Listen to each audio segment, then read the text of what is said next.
I would really like to thank Ruby for such a good speech. I think she really spoke as a true entrepreneur, seasoned entrepreneur, I would say. And Shivesh also is a very good friend of mine from IIT Delhi. So glad to be here and glad to be supporting this program. So, my observation in the last, let's say, 15, 20 years has been that the risk-taking capacity of this generation has increased a lot, if we compare with our generation, let's say 30 years ago. So I think that's a big sea change. I think in India, the talent was always there. So we have been blessed to have so much talent, so much engineering talent, doctors, etc. I think talent was never a question.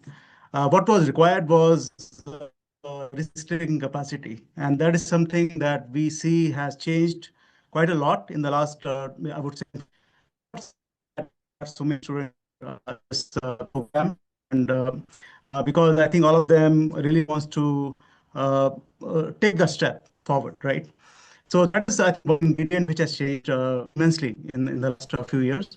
Secondly, as spoken by some speakers earlier, I think the VC ecosystem in India has also evolved quite a lot.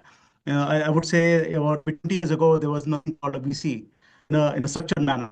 Right now, we have VCs in different growth areas like Series A, B, C, D, and also angels are around us. And so that has also given support to the budding entrepreneurs. And I think all this energy is, of course, great to have, from the budding entrepreneurs. But we do need a system to the madness. I think that's where the Ideathon comes in. I think it's just so great to see that this program is reaching the grassroots levels of budding entrepreneurs, the schools and colleges, and it just gives that kind of structure, mentorship, and support, etc., to those entrepreneurs, budding entrepreneurs. I think.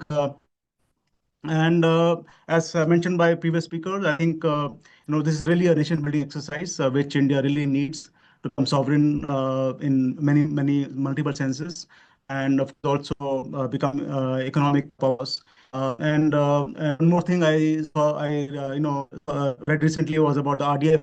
That is something which was announced recently by the government, which is 1 lakh crore rupees, because is a great fund announced by the government. But the reason I would mention that is that even from the government point of view, entrepreneurship is really important. I think they do understand why it is important for the growth of India and being sovereign, etc. So I think Youth Ideathon, we are really proud. MediaTek is really proud to be part of this initiative. I think this is really something which is required to guide the students, the young students, and mentor them. So I think we can keep talking about this in the coming months. And as and when help is required from me, I'll be happy to provide that. Thank you.